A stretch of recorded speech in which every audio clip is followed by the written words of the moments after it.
climate resilience.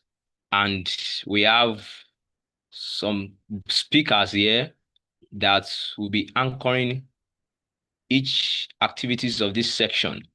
And we have myself, we have Olatubosu Victor Ayola, also Tahil Abdulhamid, and also Mustafa Aminu, Ajara Shedal, and we have Maman Alud and Abukil Gimdal. So this section we'll be looking at um how GIS tools and remote sensing techniques can be used in advancing sustainable land management, forest monitoring, disaster preparedness, and climate adaptation strategies. And this section is closed with actionable recommendation from scaling youth-driven land tech innovation, which is aligned with the goals of UNCCD and UNFCCC. And I know that you will all be happy to be part of this section. Thank you very much for joining us.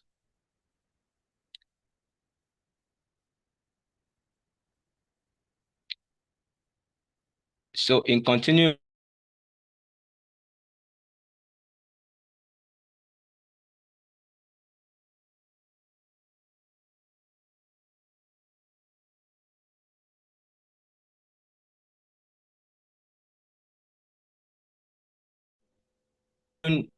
as remote sensing and climate resilience.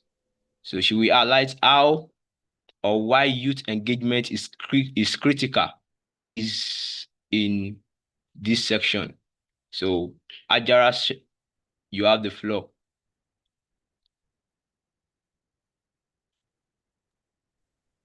Merci Paul et bonjour à tous. Alors, j'espère que vous allez bien et je suis aussi ravie d'être là. Je vais aller un peu plus lentement pour la traduction. Donc, vous m'entendez, j'espère? Vous m'entendez bien? Oui, Adjara, super. Euh, D'accord. Tu peux partager ton écran aussi avec les diapositives, n'est-ce pas? D'accord. OK. Ça Oh. peut y aller, oui. Ou alors tiens-moi au courant et je peux le faire aussi pour toi. Comme tu... Oui, je pense que ça peut aller plus rapidement. Oui, alors je vais faire ça. OK. D'accord.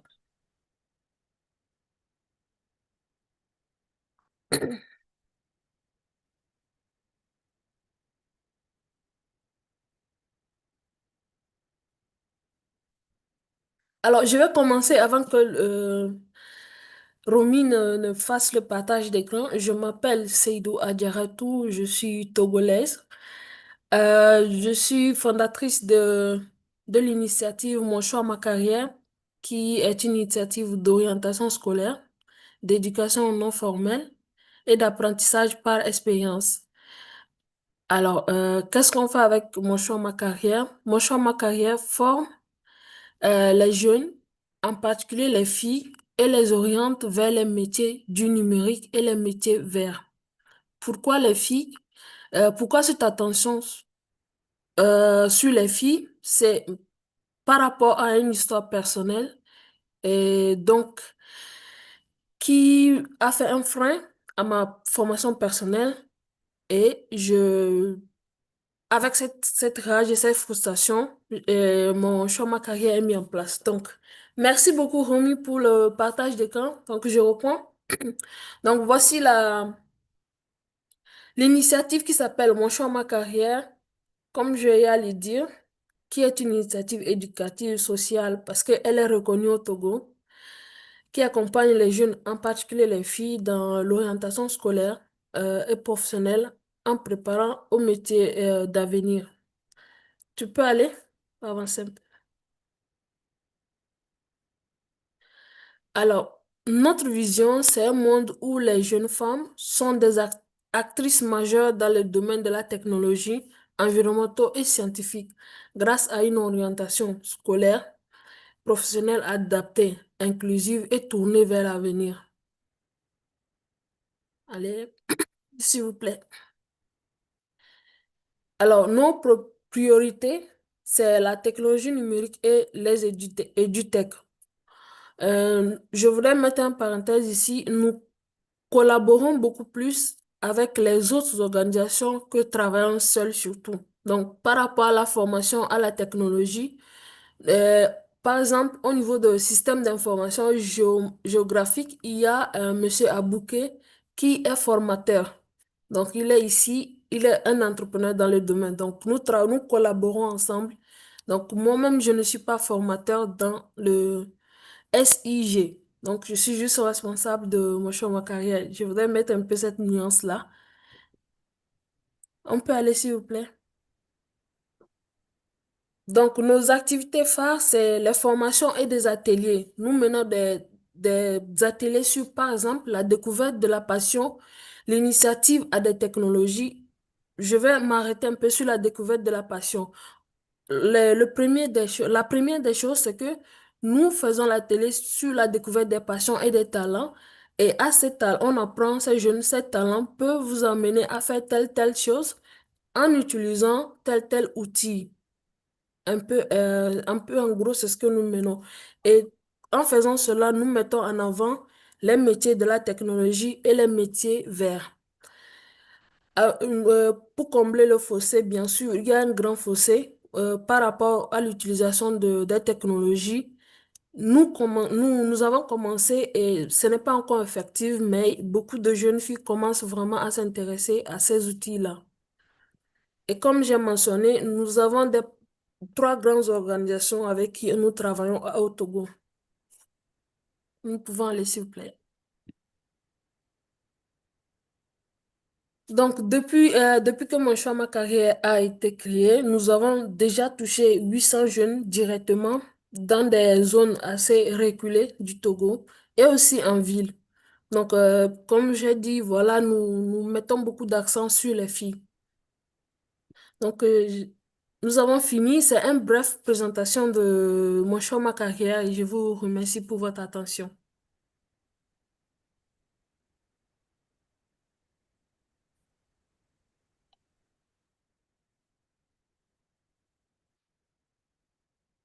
Alors, Paul, Paul, so back to you, please.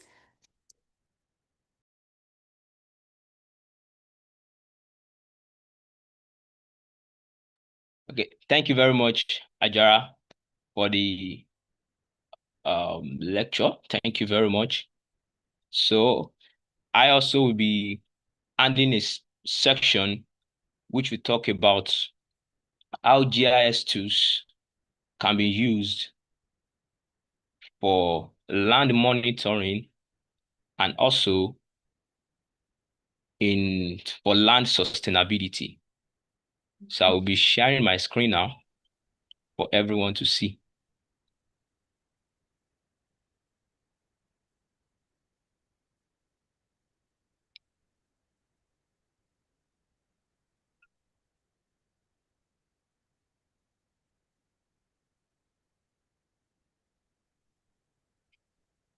So thank you very much once again.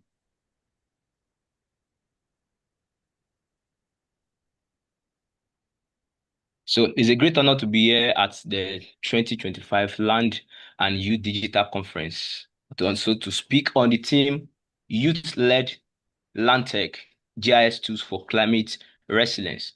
And as we all know, climate change is intensifying pressure on land.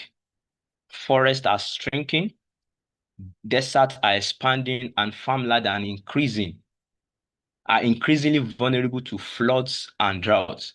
But here's the good news. Young people are not just passive victims, but they are innovators.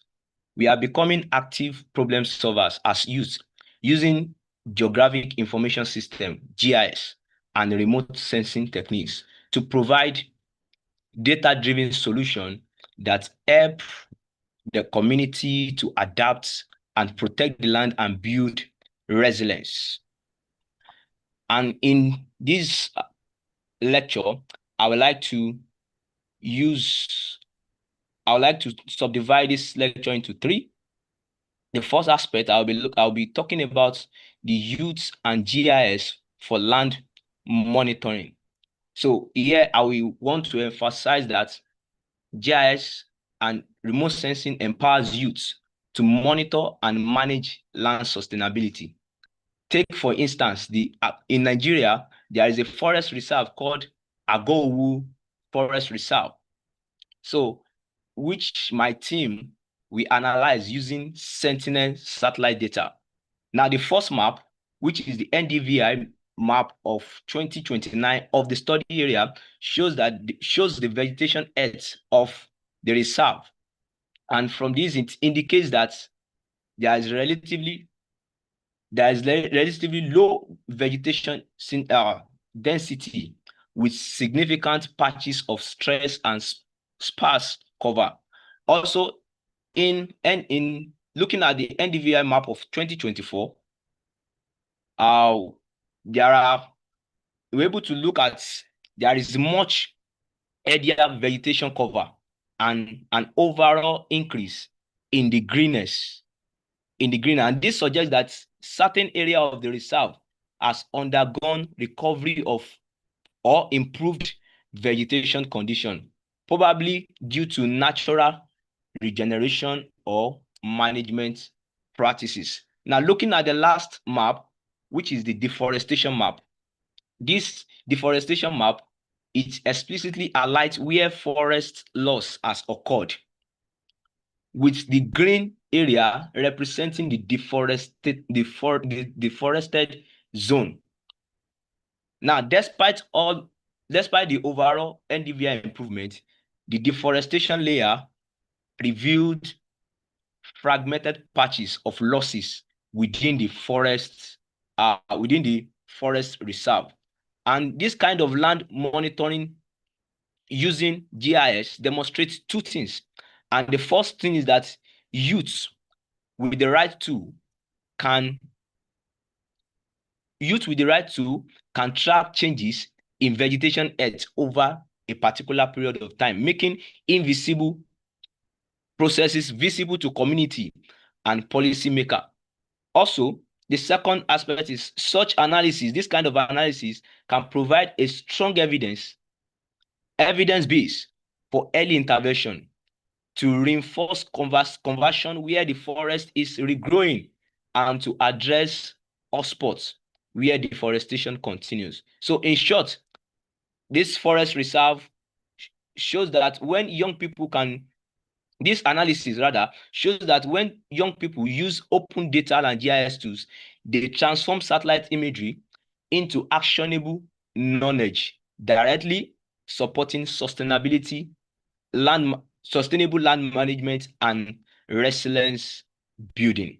Now, the second aspect is the aspect of youth driving climate adaptation solution. So now, young people are leading the way in climate adaptation and resilience building. Now, in the region of Sahel, desertification threatens millions of livelihood. Hereby, youth-led teams has used vegetation indices such as NDVI to track land degradation over time, identifying restoration priority areas, and support the vision of African Union Great Green Wall Initiative. Similarly, in farmland across West Africa, youth are using GIS to map climate vulnerable zones, places where extreme rainfall or prolonged droughts could wipe out crops. By integrating these geospatial data with local knowledge, we are supporting farmers in adopting climate smart agriculture practice that can protect food security. So this example shows that when youth are empowered with technology, they don't just highlight problem, they create locally relevant solution that will build resilience. And looking at the barriers and opportunities, we face some barriers which are limited access to reliable internet and open data sets in rural areas, the high cost of proprietary software, and perhaps more importantly, the lack of structured training and mentorship opportunity But there are some opportunities that we can adopt, and these opportunities are having open source platform like QGIS, Google Earth Engine. This puts world-class geospatial tools into hand of anyone with a laptop. So youth networks such as Young Surveyors Network Africa, Youth Mappers are already building peer-to-peer learning community across the continent. And finally, in conclusion, as we conclude, I want us to live with this. The world is at a tipping point to achieve land degradation neutrality under the UNCCD and deliver on adaptation commitments under UNFCCC. We must see youth as a beneficiary. We should not see them not as a beneficiary, but as a partner and innovator. So there is a call to everyone that we should invest in capital and capacity building programs that will equip young people with geospatial skills.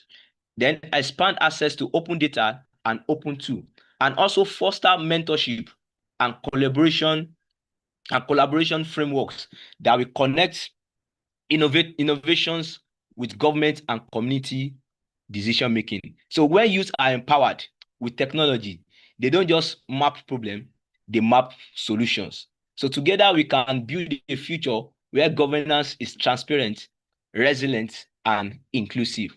Thank you for listening. Thank you so much.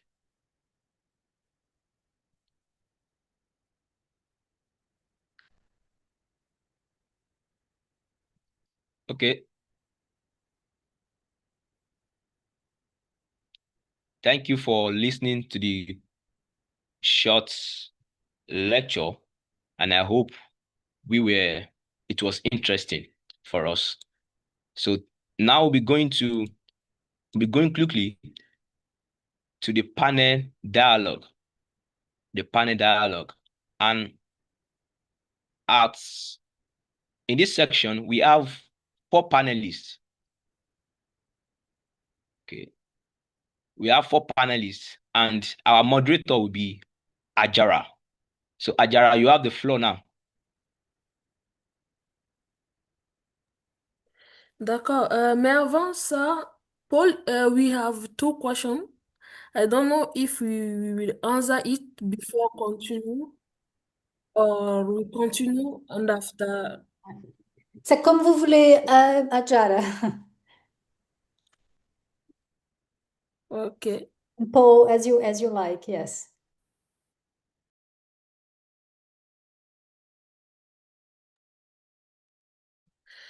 The question is for me. The first question is for me. Once training are conducted, how do they get assimilation into the day work? To good answer, I will go in French.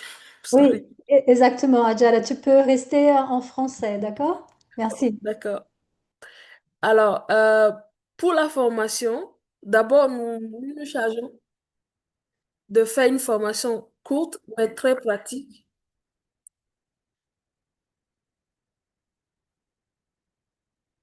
Et à la fin, nous nous chargeons d'amener les jeunes à avoir des idées de projets dans le domaine de formation. Maintenant, j'en viens au niveau de la formation des outils géomatiques. Nous n'avons pas des outils vraiment qui sont très accessibles et ça fait que on a très peu de formation dans le domaine géomatique. Mais c'est quand même un domaine, la formation qui s'y fait, c'est pratique. Et en fait, la personne, dès que nous avons ces matériels, nous pouvons déjà comment on dit, la personne peut l'expérimenter. Et donc, quand la personne active déjà l'amour pour cette formation, donc la personne s'oriente ou la personne va vers l'université qui forme ou les filières qui forment dans le domaine. En fait, nous, on est comme quelqu'un qui éveille l'amour du métier et la personne peut aller approfondir cette formation.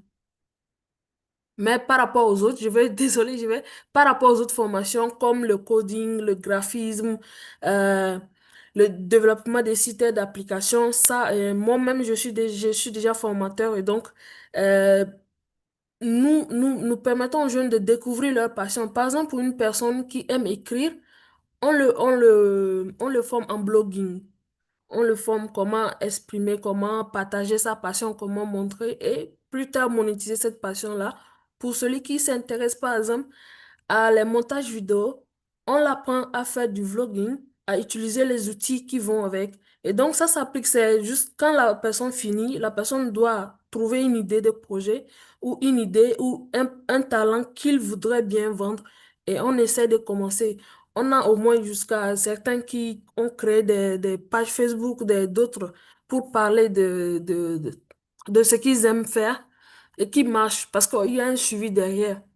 On n'a pas 100%, mais la majorité, je peux dire à 60%, appliquent et puis sont déjà en train d'exercer dans le domaine des talents qu'ils ont choisis. Merci.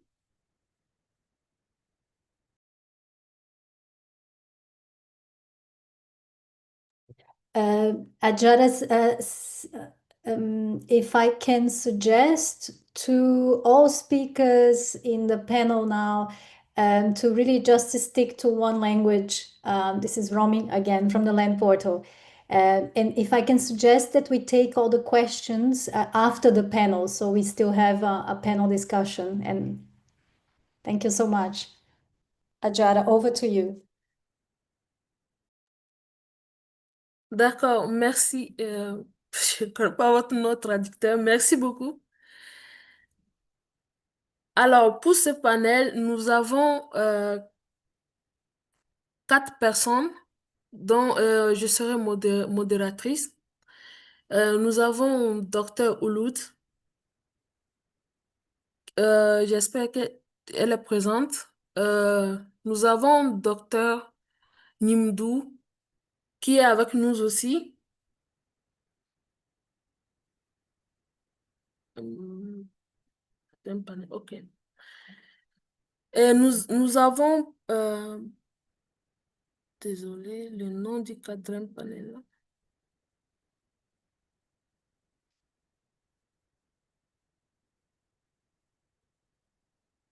Ok, voilà. Donc, nos panélistes, j'espère qu'ils sont prêts à intervenir. Je vais juste commencer par la présentation de Madame Ouloud, qui nous fera l'honneur de se présenter, et ensuite Monsieur Nimdou. Et notre troisième intervenant, je vais finalement trouver son nom, désolé. Et puis, nous allons commencer. Donc, j'aimerais bien que vous vous présentez en quelques minutes, s'il vous plaît.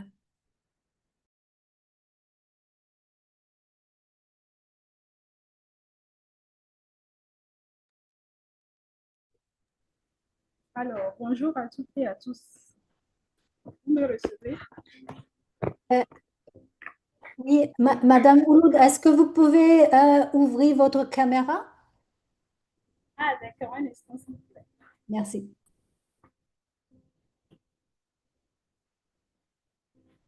Alors, c'est bon? Très bien, merci. D'accord. OK, bonjour à toutes et à tous. Je suis Mouloud Maman, docteur en biologie cellulaire et biochimie. Actuellement, je suis consultante IT chez Diga Consulting, également tutrice de... Excusez-moi, Madame Ouloud, est-ce que vous pouvez parler un petit peu plus proche oui, du microphone, merci. Du micro. Oui, D'accord, c'est mieux maintenant? un peu mieux, oui, je pense, oui. Continuez, C'est s'il vous bon? plaît. Oui, OK, c'est bon. D'accord. Comme je le disais tantôt, je suis docteur Mouloud Maman. J'ai un PhD en biologie cellulaire et biochimie.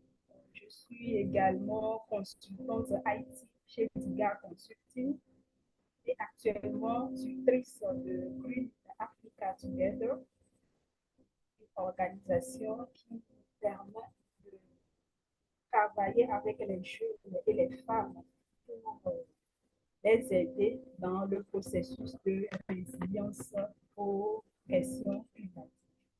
Je pense que je vais m'arrêter là.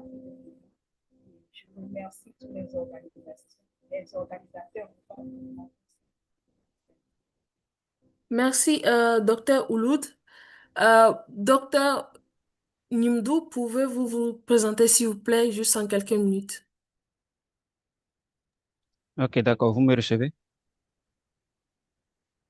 Oui, on vous reçoit bien. Ok, super. Alors, je suis Nimdo Abouké, euh, ingénieur en sciences du climat et de l'eau et ingénieur géomaticien. Donc, je suis le fondateur, le premier responsable de GeoLab Solutions, qui est un startup spécialisé dans les technologies géospatiales, l'analyse des données climatiques, et les technologies numériques au service du développement des territoires. Je suis aussi membre de plusieurs associations, dont Géographes sans frontières, qui est une association dont l'objectif est d'aider à la cartographie dans les communautés et d'aider à la gestion des risques et catastrophes climatiques. Merci. Merci, docteur Nimdou. Monsieur Mustapha Aminou, pouvez-vous présenter en quelques minutes, s'il vous plaît?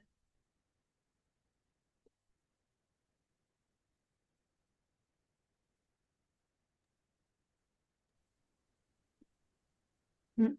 Monsieur Mustapha, vous êtes là? D'accord. Monsieur Olatunbosun Victor, pouvez-vous présenter, s'il vous plaît, en quelques minutes? I'm here. Okay.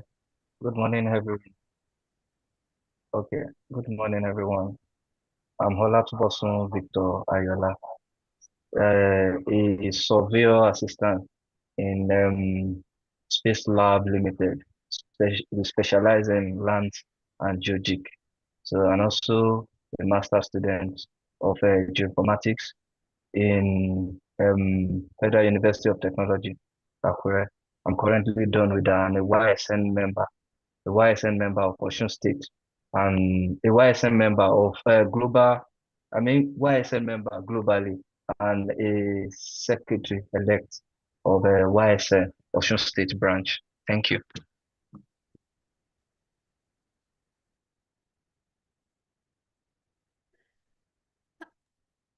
Merci, Monsieur Victor.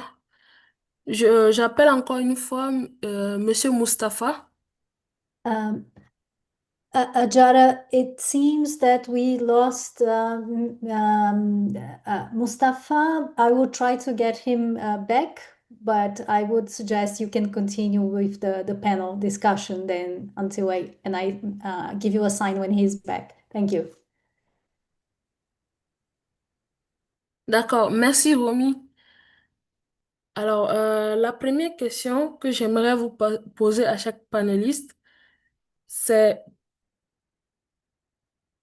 quel défi foncier climatique est le plus présent dans votre région? Euh, quel défi foncier ou climatique est le plus présent dans votre région? Hmm, vous, vous pouvez prendre la parole chaque... Bon, Monsieur Victor, quel défi foncier ou climatique est le plus présent dans votre région? Okay, thank you. So, there are several, and I would like to talk about them. The first one is deforestation, and also it is often caused by rapid urban expansion. So my location is southwest of Nigeria, so the Osun, Ogun, Oyo, Lagos state, Ekiti state.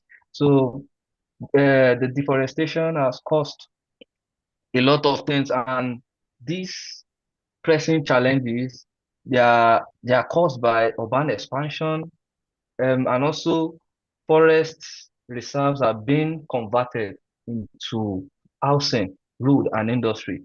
And also, we experience loss of biodiversity and ecosystem service, and also increased flooding. There are some flooding that are climate related, like heavy rains, blocked drainage, and loss of wetland. And it's occurs here. So these are part of the most pressing challenges in the southwestern part of Nigeria. Thank you. Ajara, just Merci. so you know, Mustafa is back with us. Thank you. D'accord. Très rapidement, merci Romy. Très rapidement, Monsieur Mustapha, est-ce que vous pouvez vous présenter et répondre à la première question, s'il vous plaît? Ajara, can you repeat the question to him because I think he was not back yet. D'accord.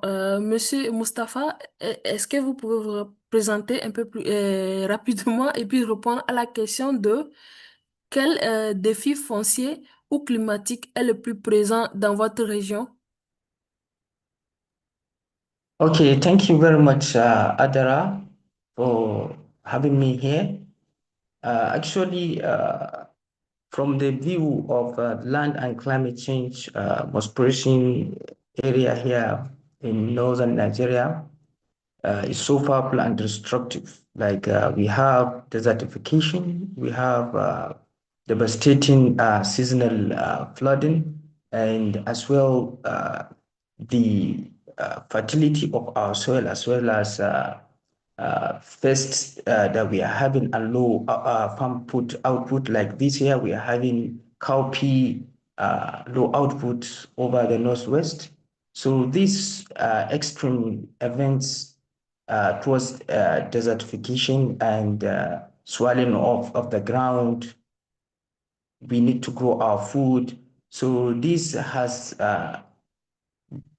impact, has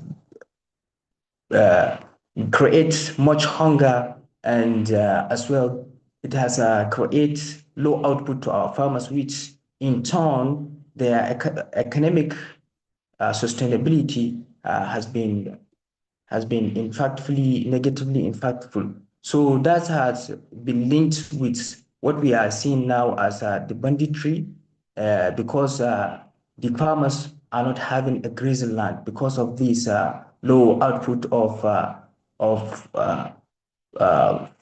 farm plants. So there is a great interlink between these indicators. Let's say the floods will displace people, will tear homes, will tear roads, will break down service lines such as electric poles and the like. So these threats towards the sustainable economic development, like the zero hunger, the sustainable cities and communities. So my work that I have did recently towards flood mapping and analysis of River Ginzo, the report shows that these are not natural events.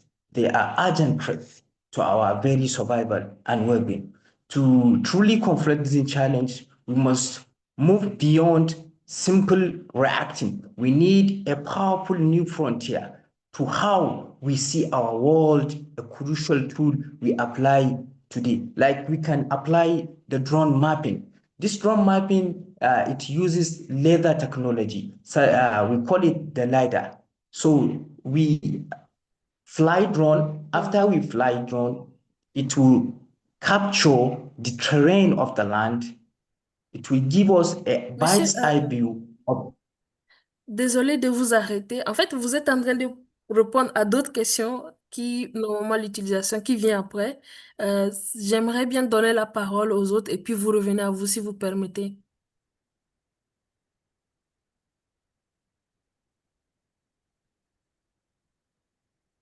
Vous m'entendez? I've missed you a little. Can you come again? Je dis que vous êtes en train de répondre à la seconde question. J'aimerais bien, avec votre permission, permettre aux deux autres de répondre à la première question et vous revenir. Okay, thank you so Merci beaucoup. Oui. Alors, docteur Nimdou, pouvez-vous répondre à la première question qui est quel défi foncier ou climatique est le plus présent dans votre région?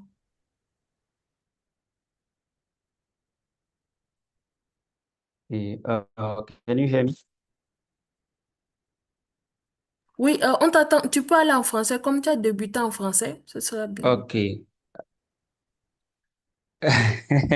Okay, good. In my area, let's say in Togo, we are facing, let's say, three main challenge. Togo experiences recurring flooding every year due to river overflows in the basin of Mono Basin and Oti and Zayo watershed. And we have also heavy rainfall. Let's say urban areas, for example, there's the lack of drainage systems, and the construction is in low-lying zones once the problem. The second challenge is the deforestation because of population pressure, shifting agriculture, and let's say fuel exploitation and the urban expansion are driving higher rates of deforestation. And the third one is land tenure, because land insecurity is, let's say, a big one challenge in Togo because of the lack of reliable cadastre, conflicts between customary and legal rights, and land fragmentation and the speculation. This situation, make a sustain don't let's say don't help for the sustainable agriculture investment and fuel social tensions, and limits the reforestation and climate adaptation projects. Thank you.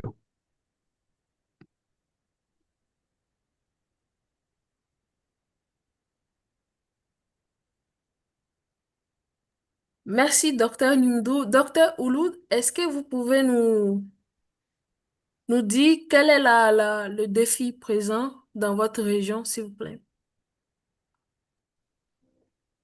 D'accord, merci Adjara. Bon, pour emboîter le pas de mes prédécesseurs, je vais essayer de catégoriser un peu les défis fonciers et les défis climatiques. Comme défis fonciers, bon, j'ai essayé de les catégoriser en quatre grands types. Premièrement, on a les inégalités genre. Au Togo, nous sommes sans savoir que les femmes sont à plus de 50% des agricultrices. Mais les terres que ces femmes-là cultivent ou bien exploitent ne les appartiennent pas. Ces terres appartiennent plutôt aux hommes à 97%. Et si nous venons un peu dans le cadre juridique, il y a ce conflit-là entre le droit coutumier et le droit moderne, ce qui crée un certain flou du cadre juridique. Parce que dans nos coutumes, surtout dans les zones reculées, la femme n'a pas le droit d'être propriétaire de la terre. Donc, elle est obligée d'aller louer cette terre-là avant de pouvoir travailler. Mais ce défi est en train d'être relevé par le cadre moderne. Mais notre système ou bien notre entendement fait que les gens sont un peu réticents à pouvoir accepter que désormais les femmes peuvent aussi être propriétaires des terres qu'elles exploitent. Et ensuite, la troisième catégorie de défis fonciers, c'est la pression démographique et urbaine. Nous ne sommes pas sans savoir que la population ne fait qu'augmenter. Et là, il y a de la limitation ou bien la réduction des terres cultivables et tout ce qui en découle. Également, il y a le manque de données fiables au niveau de nos communautés, surtout des lieux reculés. Maintenant, passons à présent aux défis climatiques. Au niveau des défis climatiques, il faut relever qu'au Togo, le Togo est exposé à des sécheresses prolongées, à des inondations récurrentes, à l'érosion côtière qui fait que la mer est en train d'avancer, surtout dans certaines localités comme Bakita et consorts. Également, avec la destruction de la couche d'ozone, on observe une augmentation, une hausse des températures avec des conséquences sur l'agriculture, la santé et les ressources en eau. Également, il y a la vulnérabilité des femmes, surtout les femmes rurales.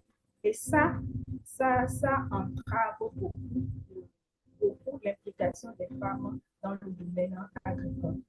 Là, je peux vous donner un exemple d'un projet qu'on est en train de mener avec Gâteau dans la préfecture de Vaud. Et là, on a été confronté. En fait, le projet est censé durer minimum 5 ans. Et là, on est confronté à ce problème-là qui fait que les femmes qui sont des maraîchères actuellement ont des terres qui sont louées. Et le temps de location, de la durée de la location ne fait que 1 an. Or, le projet est censé durer sur 5 ans. Et ça ne garantit pas la sécurité, mais la pérennité de ce projet-là. C'est un peu quelques problèmes ou des défis dans le cadre du domaine foncier. D'accord. Merci beaucoup, docteur Ouloud. Et j'aimerais rappeler aux intervenants qu'il va nous falloir, c'est vrai, tout ce que vous dites, c'est très intéressant et vraiment, on a envie de vous entendre beaucoup plus, mais le temps nous fera défaut si vraiment on veut prêter, on veut, en fait, je veux dire d'être un peu plus bref pour que nous puissions être dans le temps. Sinon, ce que vous dites, c'est vraiment très intéressant. Donc, la deuxième question, je ne sais pas si monsieur docteur Nimdou est parti, mais bon, voici la deuxième question. Quel outil ou méthode SIG d'aujourd'hui peut être appliqué en Afrique? Docteur Ndou, si vous pouvez répondre en français, s'il vous plaît, c'est mieux pour rester dans votre langue. Merci.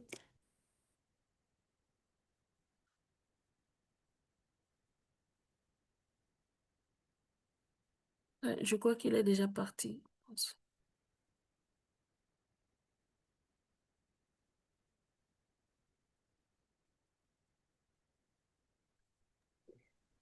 OK. Je- oui, Mais si tu peux suivre avec Mustapha ou Olanto Bansou? Merci. oui, oui, bien sûr, bien sûr. Monsieur Mustapha, est-ce que vous pouvez maintenant répondre à la question de savoir quels outils ou méthodes SIG peuvent être appliqués en Afrique?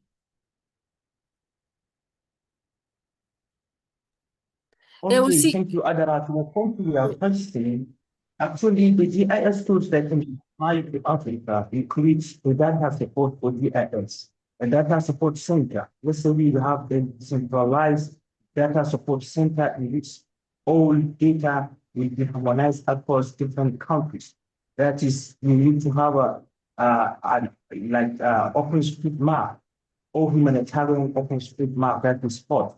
So this allow across those sorts of mapping whereby people will collectively bring out their own view of their own terrain.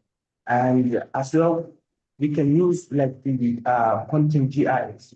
Content GIS is a free and open source. So we can bring them in. We can use the drone technology, that is the LiDAR map, whereby it's as well open source like the cloud compare. Because this LiDAR use sensors to generate the 3D terrain of let's say water path or erosion risks or any other, let's say, docteur test. Mustapha, S'il vous plaît, est-ce que vous pouvez parler beaucoup plus fort? Est-ce que vous pouvez vous rapprocher du micro? Rapprochez-vous du micro et parlez un peu plus fort. On ne vous entend pas bien. Okay. Okay, can you hear me now? Yes, that's better. Thank you. Great. So what I'm saying, I said we can use mobile data collection apps so that we can bring in people that will contribute towards like field data collection, full flood incidents, erosion sites, damaged infrastructure, and the like. We need to have a early warning and decision support system.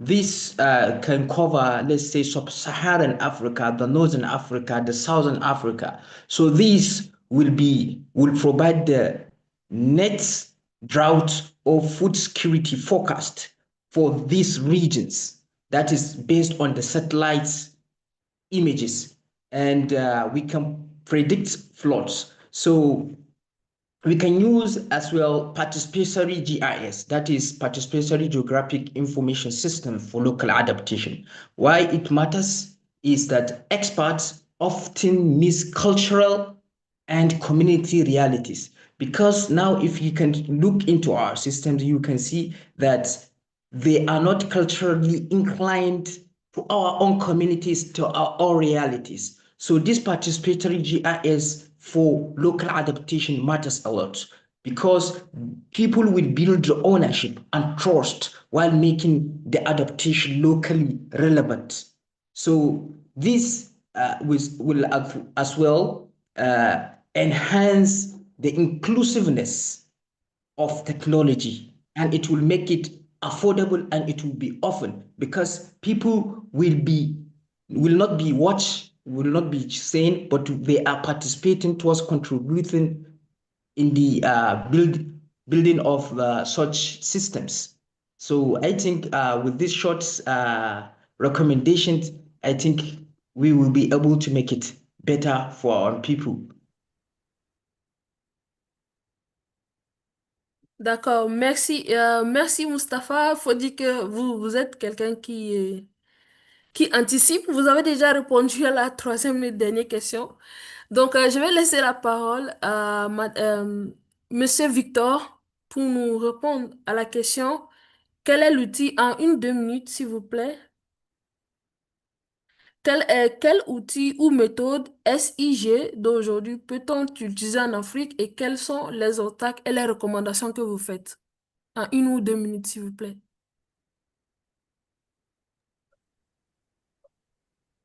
Okay. So talking about the GIS tool and the method that can be applied. I'll talk about satellite-based land use and land cover change detection using the NDVI or time series Landsat Sentinel data. You can make use of the Google Earth engine processing this. You can make use of QGIS. You can make use of ArcMap and also ArcGIS Pro. And also, we can also do our flood risk mapping by combining them with rainfall data and also land cover. Community mapping with OpenStreetMap to identify informal settlements at risk. And these tools can allow us to monitor the forest loss in reserves and also identify vulnerable flood zones and also supporting evidence-based policy on urban expansion. And also, when we want to look at this, we cannot be talking about the GIS tools without the method. If you are using a particular GIS tool, there should be something you hope to achieve with it. So it will bring us to the vulnerability assessment and also the disaster risk reduction and climate modeling and scenario planning. This also will give the policymaker an idea of what of the result, what you've gotten, your findings, and also this will bring it will lead to some certain set of recommendation that will help us in having a well planned and also while making decision, we also consider what is causing. We can also consider the what you can do to reduce deforestation and also to have a perfectly planned environment and community. Thank you.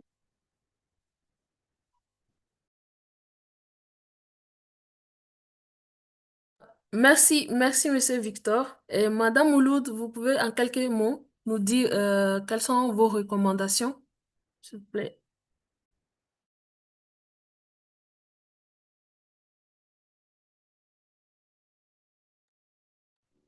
Vous êtes là, Madame Mouloud? Docteur?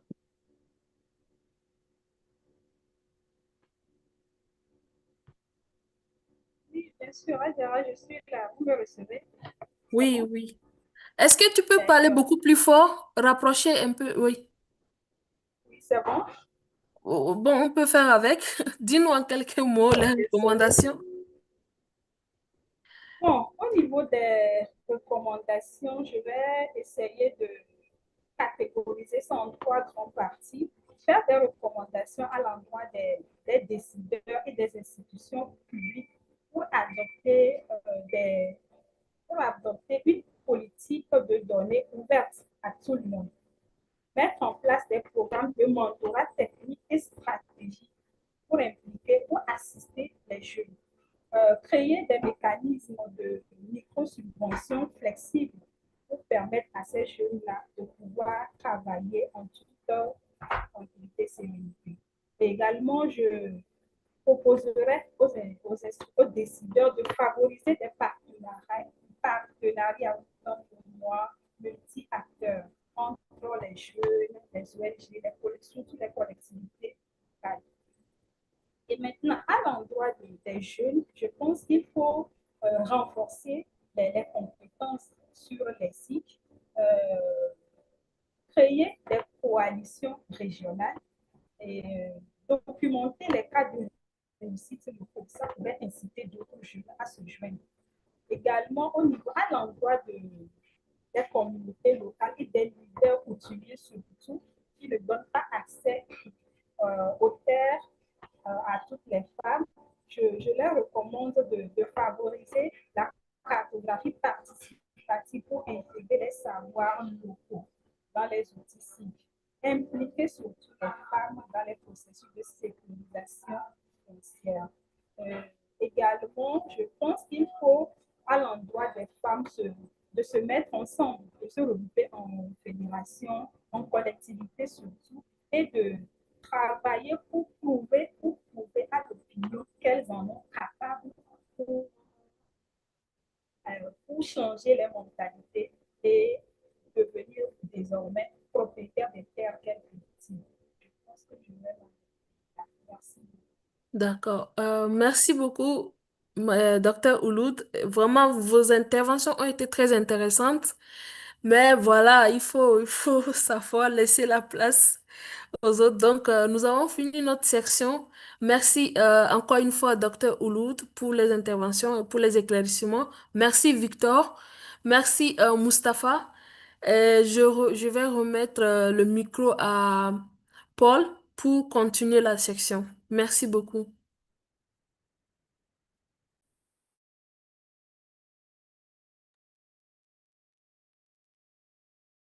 Okay, thank you very much. And thanks to all panelists. Thanks for your insightful contribution. Thank you very much. We are the section of question and answers. And I have some questions here for some panelists. And I would like us to answer within a few minutes for us so that we'll be able to finish on time. Thank you very much. I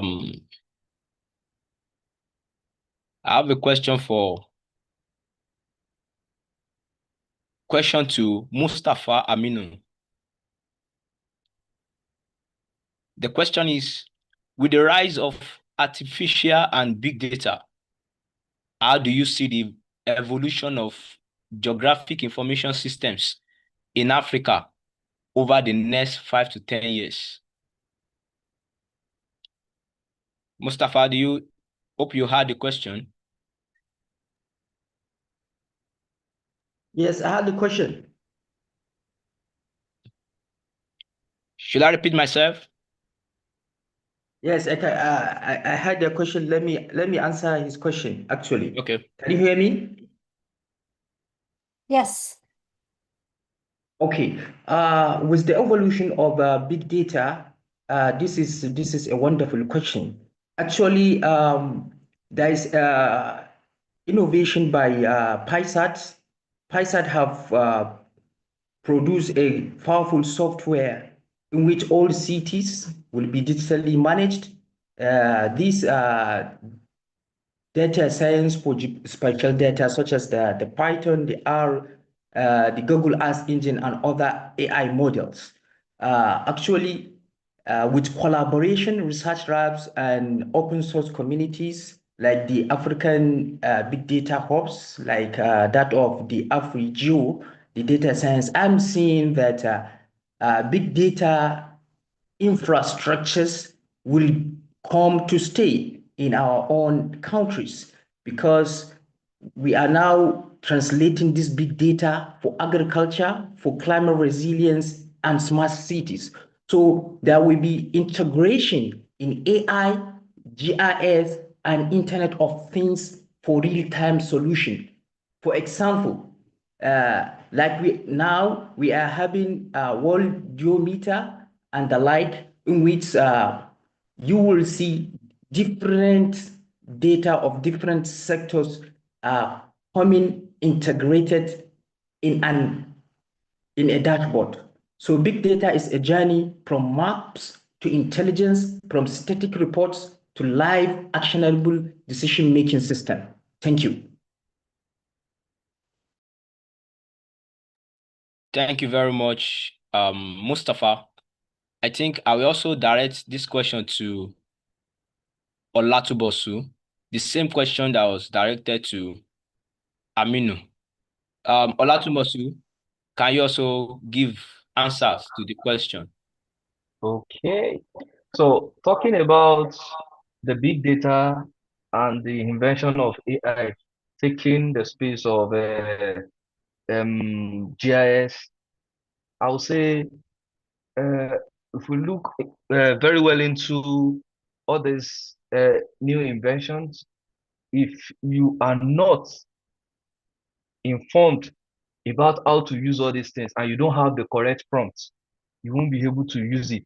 And also, these things can give data, but when it comes to analysis and giving results, you actually need to know what is going on before you can actually know how to manipulate all this data, because before you can be able to process them and give the result that can be used in the community. The prompt is very important. If you do not have the background knowledge of the big data and the use of AI, for example,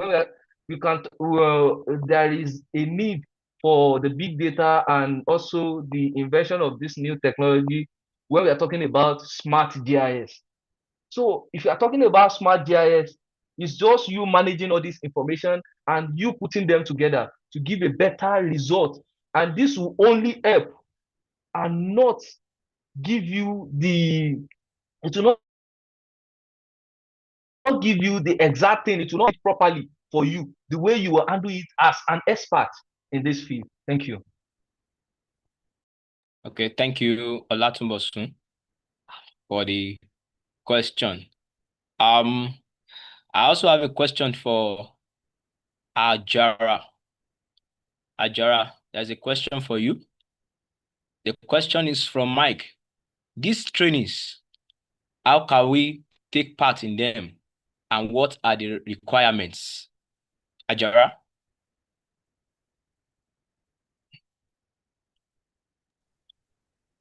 Merci, Mike.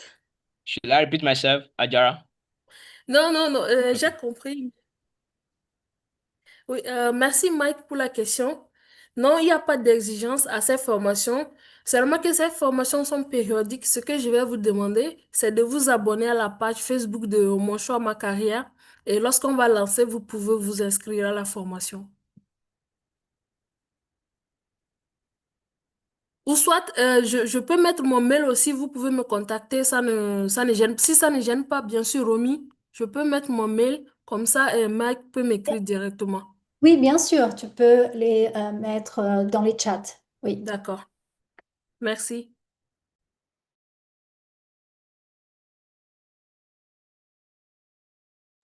Okay, thank you very much, Ajara, for the question, for the answer to the question.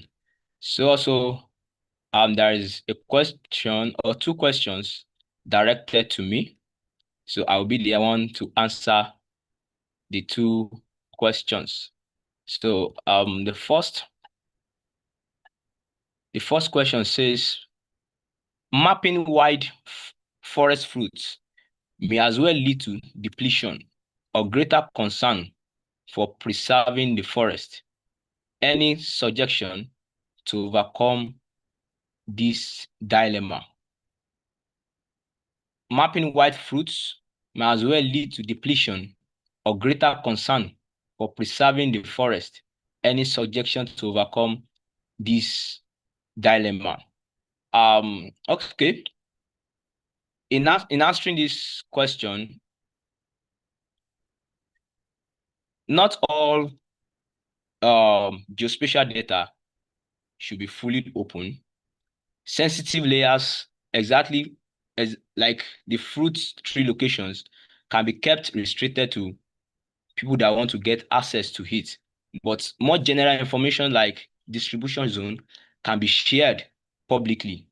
So maps should not show where fruits are, but also educate on preservation. For example, embedding icons, notes, or dashboards that says harvesting must follow community guidelines to prevent depletion. So, and also the key is responsible mapping. When community control how forest fruit data is shared and linked with conservation practices, mapping become a tool of preservation, not depletion. So I think with that, I've answered the question. Then the second question says that how do we make the forest data accessible to communities?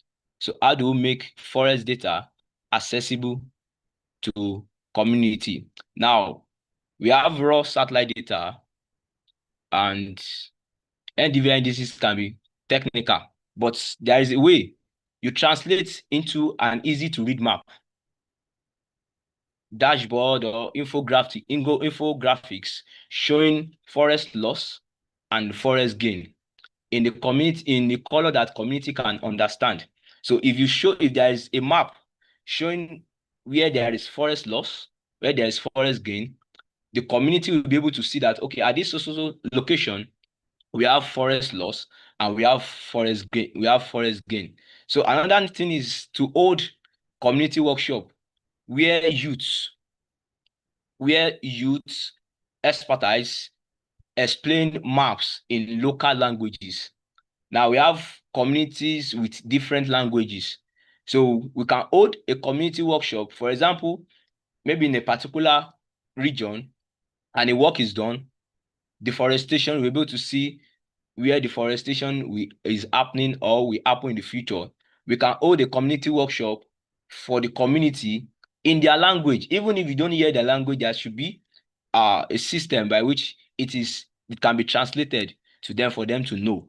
So making forest data accessible is not just about technology, it's about translation and participation. So when we bring satellite data to the village level in their language or on their phone and through their leaders, then data truly can become a tool for resilience.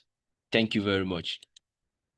And okay, there is also another question for Mustafa. Okay, let me first of all go to Ajara. There's a question for Ajara. Ajara, hope you are listening. I would like to know if the expression of his are or okay of his or her talent has a direct link with climate and land. I would like to know if the expression of his or her talent now has a direct link with climate and land. Ajara, your answer to your question. Vous pouvez répéter la question, s'il vous plaît? Paul, it's true, it's a bit of a difficult to answer this question. I would like to ask the person who posed the question in the chat to perhaps explain this a little bit better. Paul, perhaps you can go to the next question. Okay, thank you. So this question is going to Mustafa and Olatubosun. What is the future of agroecology and bioenergy in the fight against climate change in Africa? I will repeat the question. What is the future of agroecology and bioenergy in the fight against climate change in Africa? Mustafa, you have the floor. Okay, thank you for the question. Actually, over the next decades, I see agroecology becoming the standard practice for small-scale and commercial farming across Africa, supported by government policies and farmer training programs. So bioenergy will grow with the establishment of decentralized, community-owned biorefineries that will turn agricultural waste into energy and valuable byproducts.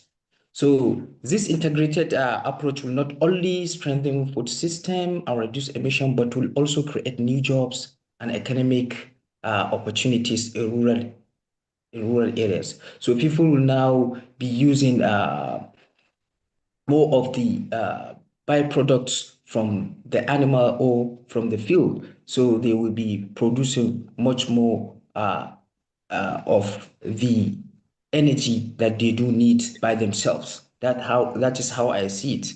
And as well, agricultural byproduct like the hooks acts from maize, from groundnut shells, rice straw can be transformed into clean burning fuels or used in biodigesters to generate clean electricity for cooking and the like. Thank you. Thank you very much, Mustafa. I won't be able to direct the question again to Olatumosu because we have few more minutes to wrap up this section. Please, panelists and everyone, I would like us to just give few minutes recommendation and our final talk on this section. So let me first of all go to Ajara, your final recommendation and final word. Merci.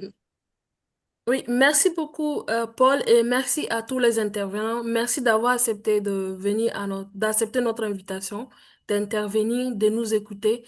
Et la personne qui a posé la question, j'ai mon mail dans le chat. Peut-être que vous pouvez m'envoyer la question. Ce sera avec plaisir que je vous répondrai. Merci aussi à Land Porta Foundation pour la sélection et pour nous permettre de pouvoir nous exprimer. Merci.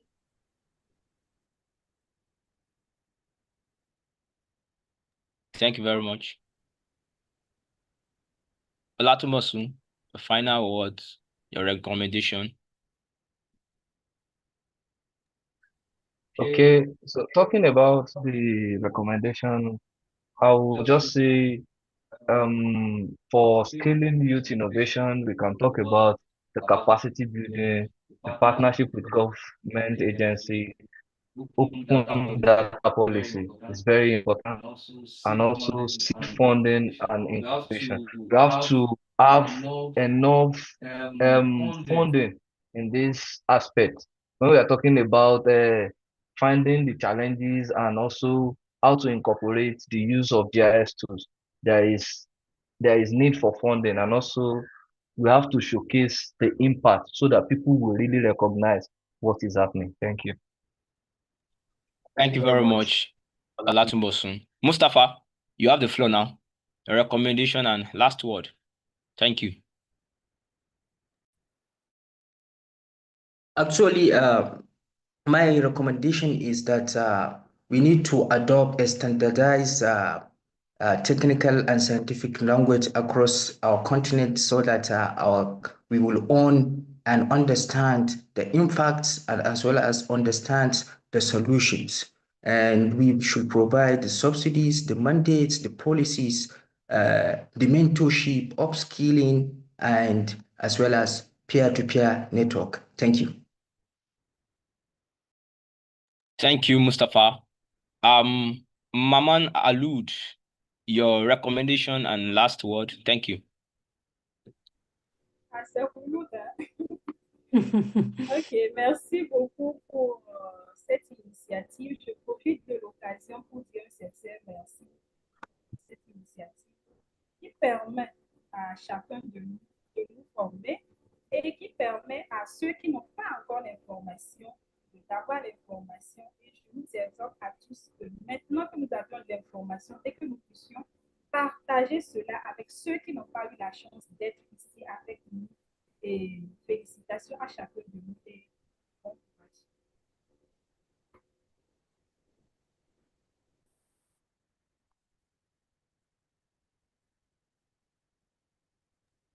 Thank you very much. And we have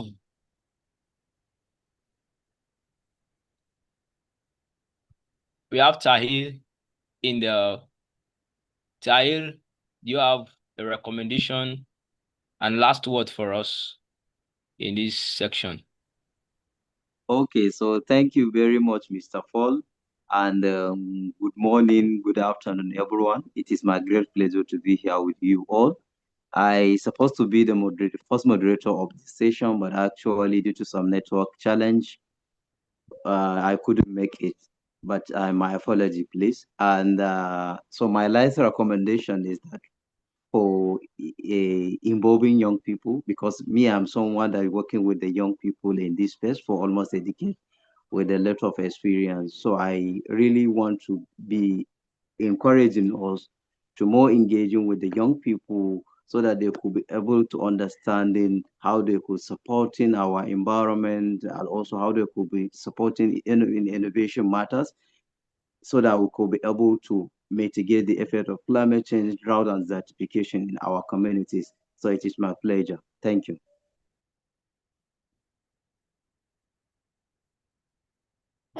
You're on mute, Paul. Thank you.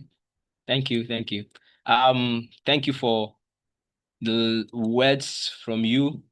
And on behalf of the organizing team, I sincerely thank our panelists for their contribution, our partners for their support, and each participant for your time and insights. And the journey to climate resilience is a